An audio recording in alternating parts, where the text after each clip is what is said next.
Hello everyone, welcome to our Egyptian online seminar group. First, keep your phones off. Then, if you have any questions, you can ask our speaker during his presentation or after his presentation. I have great pleasure of welcoming dear Professor David Wang. David Wang is a professor of accounting at the DePaul University. His research interests are information security management and IT management. His papers have appeared in top ranking journals such as Information System Research, Accounting Horizon, Auditing, a Journal of Practice and Theory, Communications of the Association for Information System, the Decision Support System, European Journal of Information System, International Journal of Information Management, Information and Management, Information System, Journal, International Journal of Accounting, Information System, Journal of Accounting and Public Policy, Journal of Banking and Finance, Journal of Information System, among others. He is an associate editor of Information and Management and the co-senior editor of the Journal of Information System. He was president of the American Accounting Association's Midwest region and was the president of the American Accounting Association's Information System session. Now we will start our seminar with the Professor David Wang. Yeah, thank you so much for having me here, and thank you all for joining me. Let me share my screen here.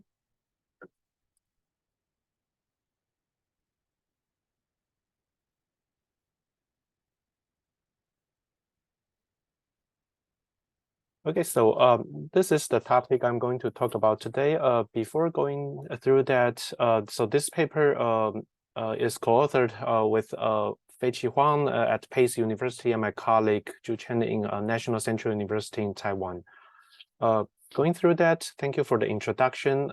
This is a little bit more about myself. I have an interesting background. I'm a CPA, I'm a certified internal auditor, but I got a Ph.D. in MIS. That's why you can see I'm doing all this IT work, but in the accounting context. I'm currently associating for faculty and research and also about global engagement. I'm a KPMG Endowed Professor at DePaul University. So my main research area is information security management, and this one is more like the IT management related issues. So I'm currently the co-senior editor of Journal of Information Systems. So if you have any papers that may fit, please send it to me or submit it to the journal. I've been doing some interesting work. For example, I was the Fulbright Specalist talking about data analytics curriculum design. So I was in Taiwan for earlier this summer, just talking about how to design the curriculum for a specific university. I've been invited to talk at the IIA, IMA, ISACA. I was a panelist at the Federal Reserve Bank before the pandemic. I did a data mining training for McDonald's headquarters in Chicago. So I was a KPMG professor in residence, so I had a chance to work with their New York audit innovation team for 10 weeks in 2018. I have done more than 15 projects with companies' internal audit functions, mainly about analytics, IT auditing. So this is my email, this is my LinkedIn account, so feel free to connect with me or send me any comments or questions you may have. Okay, so before we start, let me provide a little bit more about the background about blockchain, since the whole topic is about blockchain here. But this is a little bit about oversimplified intuition behind the scene. Just want to lay the ground because we're going to talk about the opportunities and there are some risks identified as well. So I have two papers. So if you want to know more about the details, about the implementations, I can send you the papers, including this one. I'm going to present it. So you can see more about the background and the technology perspective about it. Okay, so again, this is oversimplified. So this is just some intuition. So in the past, if we want to transfer money from A to B, for example, I always try to transfer money from here to another country, then we need to go through a financial institution, right? For example, Bank of America, Chase, and then they will charge you a fee, right? For example, they want to verify the transactions. They need to verify whether you have this account, you have the money. And then once the money actually reach the other end, they will do another check. So they will actually get another fee from you. They have to make sure that you're not doing any money laundry. This is a valid transaction. Once everything is verified, they can release it. So the good thing is that someone is actually doing this gatekeeping job. So if you accidentally send the money to the wrong account, you can probably get it back. They will verify the information for you, so it's less likely that you can put in the wrong information and you have no idea what's happening. But the problem is that it's kind of slow, and then that you need to pay a lot of fees going through the whole processes. So people start to think about, hey, it would be really nice if I can just send the money directly to that person without going through all these third-party efforts and all these crazy things and all the fees that I need to pay.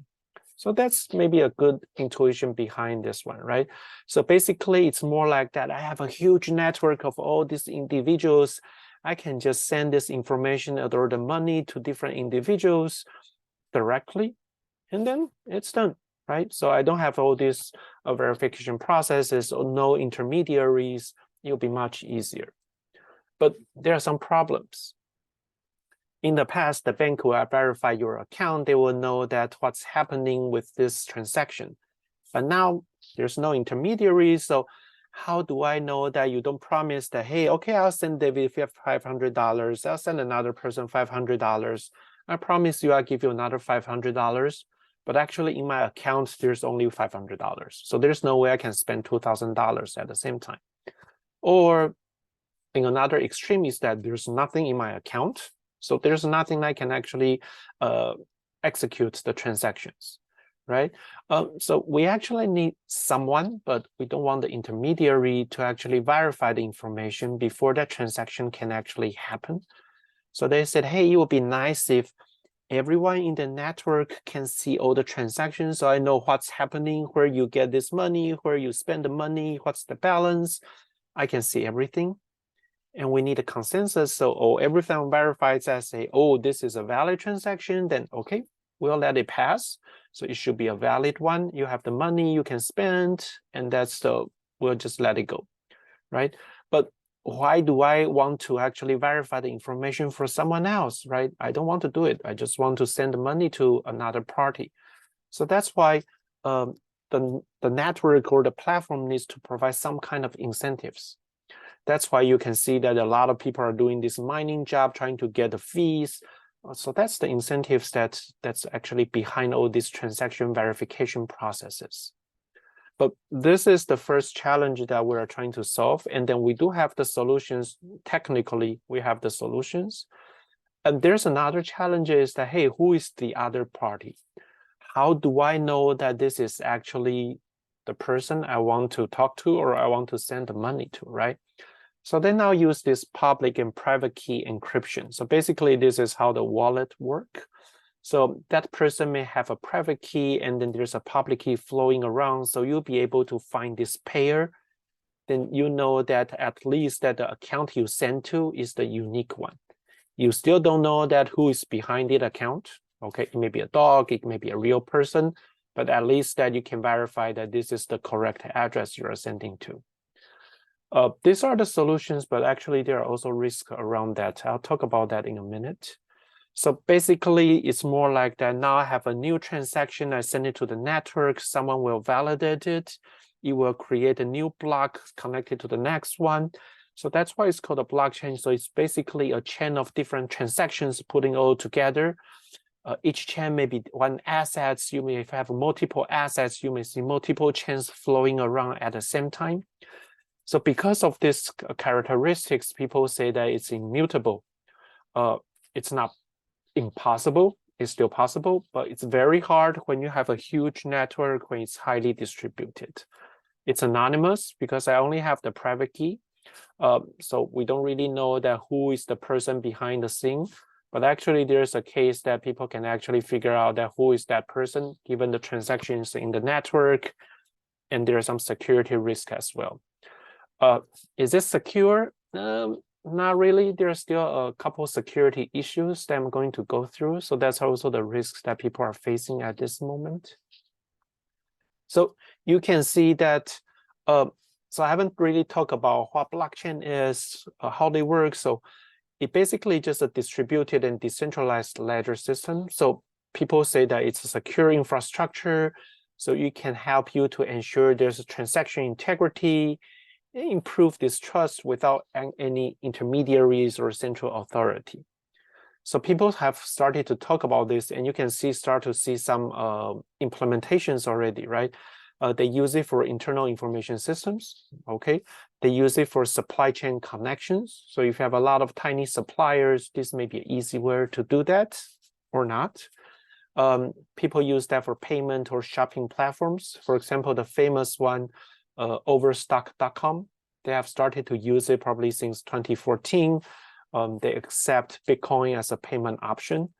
People use it for fundraising. Kentucky Fried Chicken at one moment saying that they accept Bitcoin as a payment option, right? So people start to talk about different possibilities and different opportunities. But with all these things, are we actually seeing any potential issues, or it's just all good things, right? So when you go back to the literature, there are discussions saying that hey, this can actually improve the accounting information systems, because it can help us to verify, to ensure the integrity of the transactions. It's hard to change, it's transparent, we can know what's happening. It's basically a real-time accounting process because it's just happening all the time. And the file is super tiny, so the auditors can easily see what's happening. And you can verify the information easily because it has already been verified already. There are a couple studies talking about that, whether the engagement affects firm value. For example, the blockchain-related patents are value relevant. Okay, that's one. I have another one saying that the disclosures in 10Ks are value relevant as well. There's another paper talking about that investors may overreact to speculative blockchain disclosures in 8K filings. So you can see that people start to look at this, it's more like that, okay, now we have this tool that seems to be really, can bring a lot of different benefits to help the organizations, but is it really the case, right, from different perspectives? So we actually started the paper by talking to different audit professionals, practitioners, just to understand a little bit more about the risks they are facing, or is it just the benefits, or actually there are a lot of different challenges. So this is the perspective from several audit professionals. They say that, okay, so if the client has some kind of blockchain activities, it can be a cryptocurrency activity, it can be actual blockchain platform implementation, but they say that it will actually affect their assessment of all these inherent and control risks. And the reasons is actually below here. They say that because there are a lot of different factors that they need to consider at this moment. One of them is that there's no actual official guidelines in terms of what it is, how we should address the issue, what's the best way to assess the risk. And a lot of time we don't really understand that what the client is doing. So this is one. The second one is they still have concerns about the immaturity of the technology. Is it really ready? What are the potential concerns? Still not sure about that. Smart contract design. This is always a big issue because they say that, hey, it's not really about the design, but it's more like what's the governance around the smart contract, right? So smart contract can actually facilitate the automation of a lot of transactions. But how do I know that the algorithm is correct? How do I know that when the process changes, everything has been updated appropriately? There's also concerns about the high fluctuation in the valuation of crypto assets, the huge fluctuations. They have concerns about that. Proof of ownership, it's not just about the product, it's about the physical versus digital assets. It's about the ownership of the keys of the accounts. There's also inconsistent regulations across countries. Some countries says that this is not securities, like in the US, but some countries says this is security. So because of the definition, the regulation applied to that can be very different. So it will cause some confusions and not sure that what's the best way to address it. They also raise some questions about, hey, the auditors probably need to know much more about that. What is blockchain, right? So what it is, what's the cost about implementation, what's the cost if there's a problem, how do you manage the smart contract, how do you verify the wallet, how many wallets do you have, do you actually use different wallets for different transactions, who is managing that, right? So you can see that from their perspective, when the clients actually engages in kind of blockchain activities, they feel that, hey, the inherent risk may be slightly higher, the control risk can also be higher, because it will actually affect the whole business operations. You'll bring some technology challenges and security risk as well. I'm going to talk about that in a minute. So that's why we need to consider it when assessing the audit risk, right? There are a lot of different additional risks that they point out. This also raised by a lot of different professionals in other communities, right? For example, the key management. We know there's a private key, but do you store it online? Do you keep it in an offline safe, right? Do you ask a third party to handle that, or do you just manage everything by yourself? The risk can be very different. And then similarly for the wallet management, do you need to have a centralized wallet management? How many wallets you are using? Do you keep everything online? So what's the management strategies, right? All this will change the risk assessment level of when you try to engage in any kinds of blockchain activities. And another one is the smart contract management. I mentioned this, their biggest concern is about the governance issues. How do I verify the algorithms? How do I know that all the key features and all the considerations have been considered? Do we really need to involve the third party to actually understand what's happening, right? And there's something called a 51% attack. This is really specific to the blockchain system. So a couple slides back, I say that, hey, in order to verify the transaction, we need to reach a consensus. So this is actually the issue. They actually leverage these characteristics of blockchain. So when we try to verify the transactions, people in the network, at least 50% need to say that basically, oh yes, this is a valid transaction, so we can move it forward.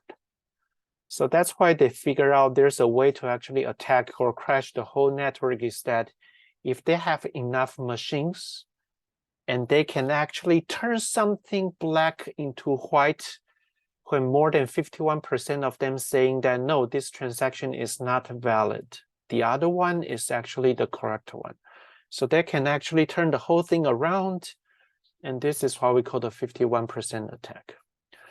This will be hard when you have a really huge network, but when it's limited, it's more like a limited constraint network, this can be doable easily. And there's another thing called oracles, not a software company, but this is a third-party organization that provide information outside the system to trigger the smart contracts. So let me give you an example. So a lot of insurance companies are trying to use smart contracts to actually execute a lot of insurance policies, right? So for example, you may have a travel policy, and then they will say that, oh, in order to execute this travel insurance policy, I need a lot of external information. For example, I need to know the weather condition. I need to know whether the flight is delayed or not. I need to know whether the flight is canceled or not, right? So this oracles is a third-party organizations. They will try to collect this information and incorporate it into the execution of the smart contract. But it's just like anything that with a third party, that if the oracles got attacked, everything flows into the blockchain can be in security risks as well. So that's another concern. They also have major concerns about the capabilities and uncertainties organizations are facing. Do they really have the skill set or the human resources, the capabilities, the expertise to manage the network, to manage the key, to manage the wallet, right? Are they ready for all these kind of different uncertainties? It can be regulations, it can be technologies, it can be simply the value fluctuation of the crypto assets, right? And the last thing will be compliance. As I mentioned, that this is a major issue when you have different regulations around the same topic across the world. So these are all the potential risks. So you can see that there seems to be a lot of different opportunities, but at the same time, there are a lot of different concerns happening at the same time. So this is the reason why we're seeing that, hey, we can see all these kind of benefits and potential issues. So, hey, how's this blockchain activities can actually affect auditors' risk assessment and planning processes? Basically, that are they going to charge the company a little bit more because of the risk premium? Do they need to spend a little bit more efforts just to understand what's happening? So basically, yeah, we just don't know that if this is actually a good signal because you make the auditor life much easier now, or are you actually creating more uncertainties and higher risk during the processes? Okay, so this is basically the motivation and then how we understand the problems, and this is the research question we want to address here. So based on all this discussion, you can see that, okay, so that's why we have this hypothesis development. So when the clients engage in all kinds of blockchain activities, maybe actually result in high uncertainty and different business risk, right? Technological complexity, yeah, we don't really understand what you are doing, or you have a new platform, you have a new service that we don't really know people are going to use it, right? Uncertainty from the compliance perspective, value variations, all these things I've been talking about, and all these things may be considered as an increased level of client's business risk, right? And at the same time, the auditors don't really have any official guidelines about how I can audit it. What are the basic considerations? Is it good enough? We don't know that. And also the challenge is that there's no one dominant exchange, like a stock exchange, for the auditors to verify the fair value of the crypto assets or to understand whether there's any impairments, because you look around, the values are all different. So that's why you can see there's also several papers trying to figure out what's the best way to determine the fair value of the crypto assets as well. But all these things from our perspective, it will increase auditors' audit risk, though there are some benefits, right? And because of this risk, they are going to charge the clients some audit, the risk premiums. So we're going to see that there will be an increase in audit fees. But it's actually probably not that simple. So the blockchain activities, it's really hard for us to observe. It's almost impossible. So that's why we decide that instead of trying to figure out what kind of activities they're being engaged in, we just look at their self-reported activities from the 10K filings. So it's actually the disclosures in 10K filings. So a lot of companies have been talking about that we're doing this, we're doing that, or we want to do that next year, we want to do that in the next 5 years. So we can see a lot of different activities there. So that's why our main hypothesis is actually about when they talk about their blockchain activities, it will be affected, it will be related to higher audit fee here. The second hypothesis is that, okay, now we know that you are engaging in some kind of activities, but are we able to know what kind of activities you are doing that, right? One prior paper says that, okay, a lot of disclosure are merely speculative. Oh, looks good, we probably should do that, or that looks good, we will do that in the future. It's basically just waving hands saying that, okay, we're considering this, but there's no actual contents. Compared to other companies, some other companies saying that we're actually selling this product, we're doing this mining, we're buying crypto assets, we're taking that as a payment option, we're providing these consulting services for blockchains. So they actually have something concrete, right? So that's why we want to see that whether they actually implement it will actually change the result we're going to see from hypothesis 1, compared to those that are just waving hands saying that we're thinking about this or something may going to happen in the future. Okay, So this is basically the two main hypotheses that we had for this paper. The sample collection process is quite challenging because there are a lot of manual verification processes. At the beginning, it's kind of straightforward. We say that, okay, we just try to collect a lot of keywords, disclosures from 10K filings from prior literature. So for example, blockchain, distributed ledger technology, Bitcoin, or a combination of digital currencies, of all these kind of keywords. Then we realized that, hey, the keywords may be actually something else, and it can be misleading. For example, some companies talking about they're using these virtual currencies, but it has nothing to do with blockchains. It's the online virtual games. So it's a totally different thing. And sometimes they say that this is a digital currency, but it's actually not about blockchain. It's about the currency they use digitally. So they basically say that they do this wire transfer, but they consider that as a digital thing. So, and then sometimes the company name actually has blockchain or digital currency or crypto in it. Sometimes the director or the executive team's biographies has something related in there because they may be related to a startup, they may be related to a venture capital, right? So we actually going through these 301 10K filings in the sample, and we found out that 47 of them are actually not relevant at all. They're totally something else. Since we need to go through this manually, so when we read through them, we just code it as, is the company currently implemented it, or this is something about the future? For example, we may see someone saying that we're providing these services, or we hold cryptocurrencies. We take that as a payment option. And some of them are really vague. We have this intention to adopt it. Our competitor are looking at it, so we may think about it in the future.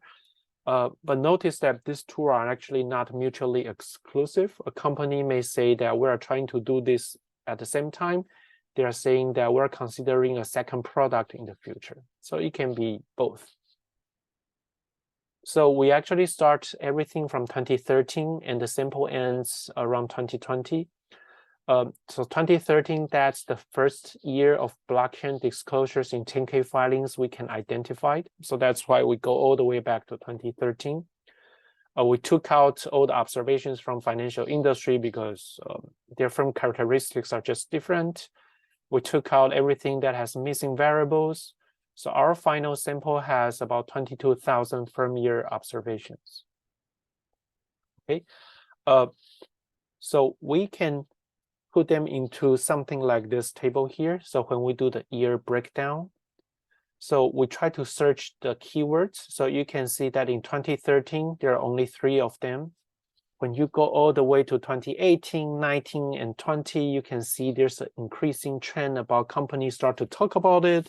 They start to implement it. Okay, then we try to put this talking about it into 2 groups. Do they actually talk about they are implemented or this is planned? So you can see that there's also the increasing trend in terms of implementation and the planned future activities. But a lot of them, relatively more of them, are actually part about the future plans, and this is something they are considering. Okay, so you can see that there's also always increasing trend, but these two are actually quite different in terms of implementation and just waving hands or the vague disclosures. This is our model. So our key consideration is this simple. 1, if the 10K includes blockchain-related keywords, 0 otherwise. And we include a lot of different control variables that we can see from prior auditing literature, right?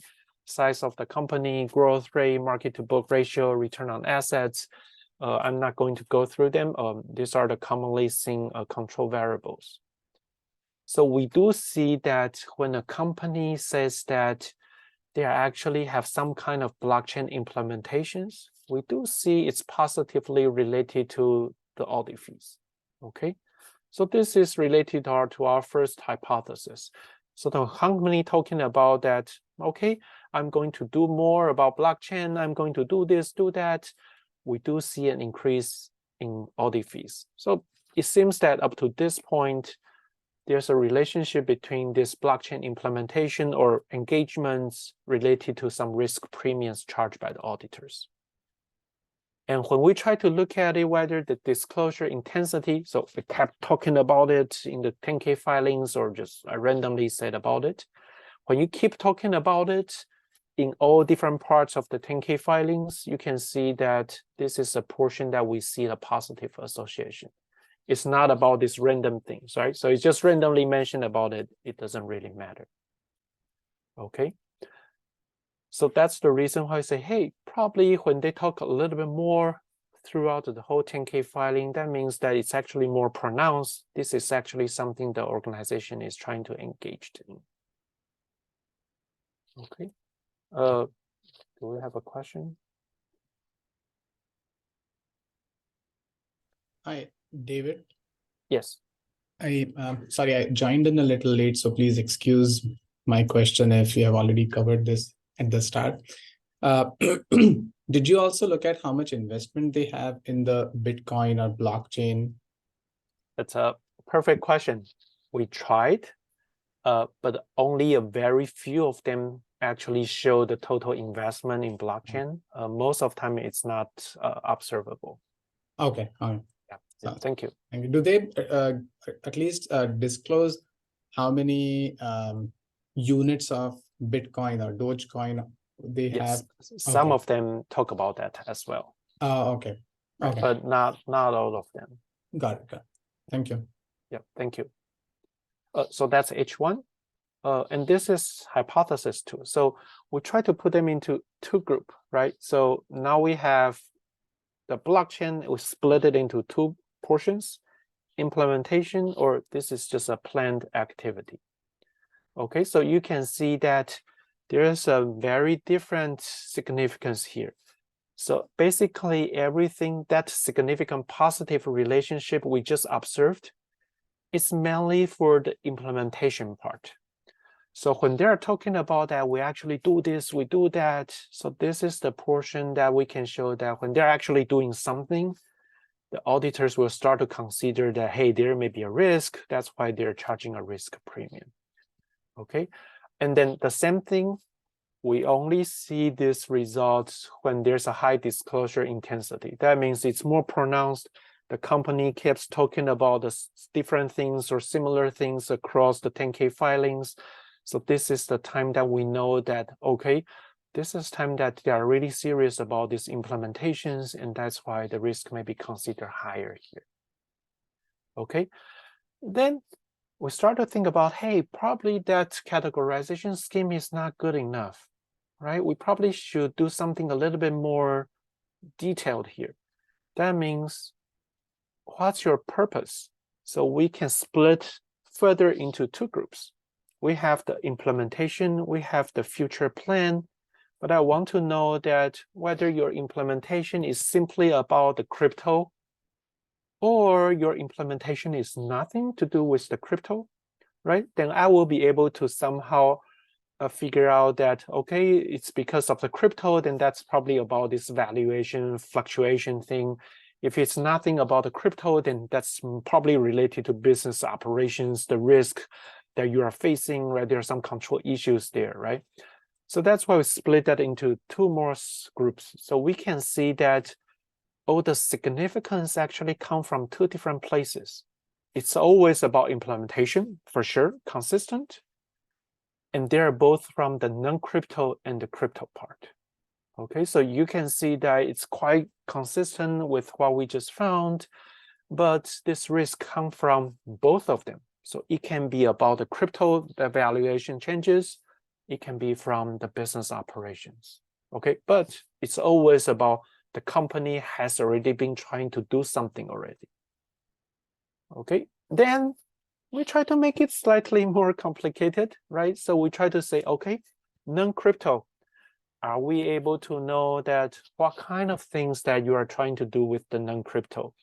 Is it about adoption? So basically, you are trying to do something, right? So I'm trying to use blockchain to enhance our operating systems. This is from one company in our sample. So basically that one company is actually buying some kind of blockchain services or trying to develop something for themselves. Or this can be a software company. They are actually providing a solution or a product or services, right? So for example, they are providing this blockchain platform for customers.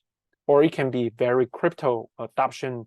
We do mining cryptocurrencies or we sell mining devices, right? So we put it into this 2x2 categorization schemes. So you can see that, oops, the interesting thing is that for non-crypto part, the concern mainly comes from the company who is selling the services, or when the company is trying to sell the product to other organizations. So this goes back to one of the concerns saying that, oh, now you have these services. How do I know that you can actually generate enough service revenues or sales revenues? How do I know that you have the capability to actually manage all these new platforms that you want to sell to your clients? And for the crypto part, the adoption is actually the main concern. You are mining the cryptocurrencies. This actually has already been realized, right? Because last 2 years, because of the whole crash for the mining groups, so they face a huge challenges and huge risk actually at that time. So that's why for these two groups, this is a time we see that the auditors are going to charge a high risk premium for these clients. Okay, so up to this point, you can see that implementation is actually a key risk consideration, right? And the second thing is that if you're not doing the crypto things, if you're trying to sell the services, this is a risk point. And the other one is you're adopting cryptocurrencies or crypto assets. Okay, then we have a lot of different robustness tests just to verify whether up to that point, all our arguments and considerations has been verified. So we use a change model. So there's no time invariant omitted issues. We have exactly the same results, right? So when it's implementation, we see a positive association. Okay.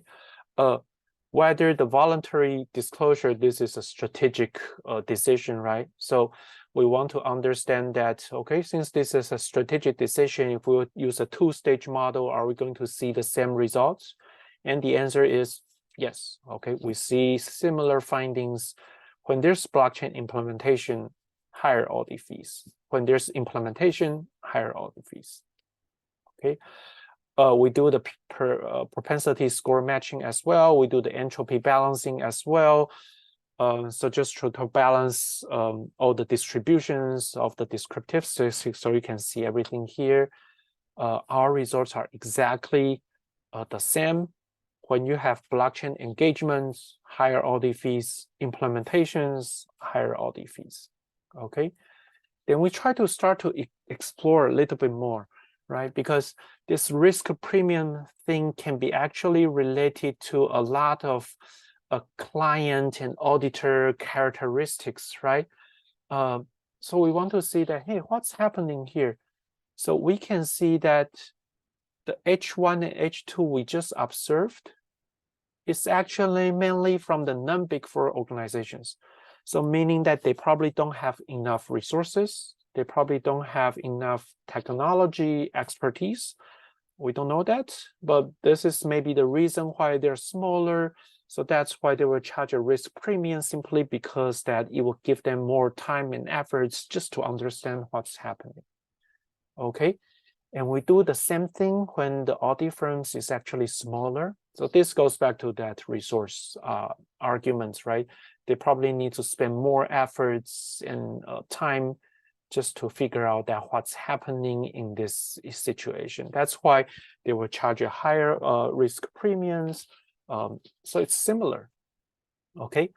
And we don't observe the situation when the auditors has a longer tenure with the client. So we can see that this risk premium, actually part of it can be attributed to how good they actually understand the client, right? So if they have enough resources, if they really understand what the client is doing, you don't see that anymore, right? So that resources understanding are actually the key thing that may give us this kind of risk considerations and all the premiums we just observed. Okay, also the industry expertise, right? So if I have a longer tenure with the clients, I understand the industry perfectly, then it's probably nothing major to me. But for those that don't really understand the client's idiosyncratic risk, don't understand the industry a lot, then that may be a consideration for those organizations or for those for those auditors. Okay, same thing for the low IT intensity industry. We do see something here, but you can see that the result is not that clear cut, right? We still see something for the high IT intensity industry. So it's probably not just about IT intensity or how good you are in information technology, right? It's still about that, whether the auditors can understand what you're doing, whether they have enough resources to understand what's happening. Okay, so that's overall that if you just summarize this whole paper, you can see that blockchain may be providing a lot of different opportunities, but there are still a lot of different risk considerations. And our finding shows that blockchain implementation at this moment, or when the client has already implemented something, no matter it's crypto or blockchain platforms, it calls some kind of risk considerations and risk premiums from the auditor's perspective. Okay, so when we further break it down, we know that implementation at this moment is always a major issue in terms of the risk consideration. But if you are not doing about crypto, their risk consideration is mainly about that whether the company is able to sell the blockchain services, sell the blockchain tool to other organizations. If it's crypto related, the main concern coming from these fluctuations of the valuation, basically. And then you can see that our main findings actually come from the audit firms that are smaller. They don't really have a good understanding of the clients. They don't have an expertise in the industry. So these are the main reason why they have more risk considerations or concerns. And that's the reason why we see more risk premiums charged by the auditors. And we think that, hey, this is actually a initial evidence talking about that when the clients are actually doing something about the blockchain activities, it can be a determinant of the audit risk, right, for the future. And then we do see the reasons why based on our initial discussion with the professionals. And this also shows that we probably need something more about that. What's the best way to understand the risk? What's the best way to perform the assurance or auditing services? And of course, for companies, expertise is always one major consideration, right? Do you have the technology consideration, the governance, how you can better manage everything in terms of the blockchain engagements for implementations? David, a quick question. Yes, of course. Similar to the auditor tenure, the more the auditor knows the firm, the lower the fees are, weaker the significance. Did you also try something on blockchain tenure, for the lack of a better word? If the company has had blockchain for 5 years, does that also reduce the fees? Perfect question. We did that, but the sample size is way too small, so we don't really know what it is. Not all the companies, we have a clear information about the tenure of their blockchain implementation. Okay. Yeah, but that's a great question.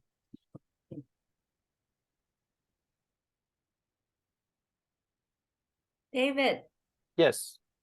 I wonder whether, so after the company implemented blockchain, will that risk premium go down over time? Perfect question. We tried that, but we don't have enough longitudinal data set to answer that question, right? We want to see that, hey, this company has been doing this year by year, and then you can see how everything changes across time. Very few of them give us that enough information to understand what's happening. That's one of the limitations. Yeah. Very interesting. Yeah, thank you. There's a question in the chat. Yes, I can talk about that. Give me 1 second. Oh, I stopped sharing my screen, sorry. Give me 1 second, let me put this back. So the question is about that, how do I identify that? We have a list of keywords. So we use the keywords to do the initial search in all the 10K filings. Once we have all the extracted paragraphs in the 10K filings, we'll manually read through all 301 10Ks just to verify our sample is appropriate.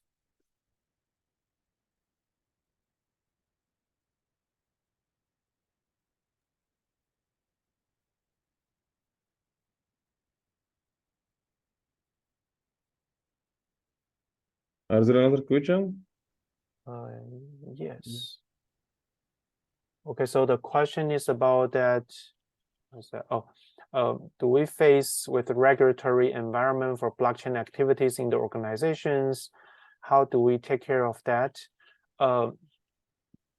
Short answer is no, because we don't really know that what's happening with that regulatory environment.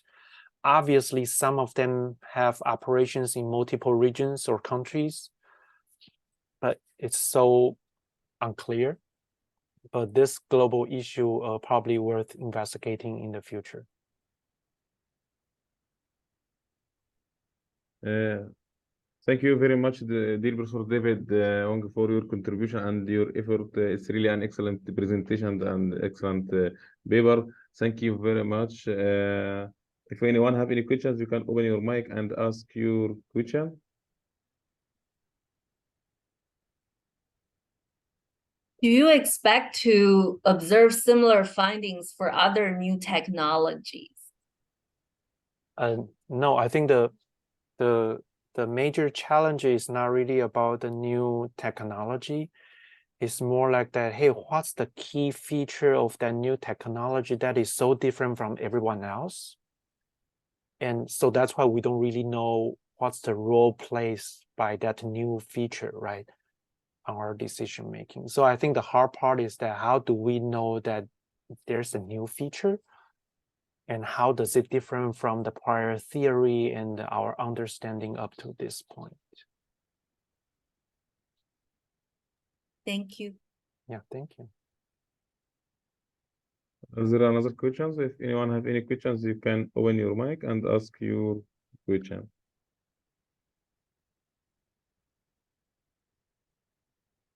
Thank you very much, dear Professor David, for your contribution and your effort. I really appreciate it. Thank you very much. And thank you very much, everyone joined us today. And thank you very much, David, for taking the time out to present to us. It's been really appreciated. Yeah, thank you so much. And thank you, everyone, for joining us today. Yes, Thank you, David. Thank and you. I hope to see you soon in Egypt. You are very, very welcome. Definitely. We'll definitely let you know. Thank you.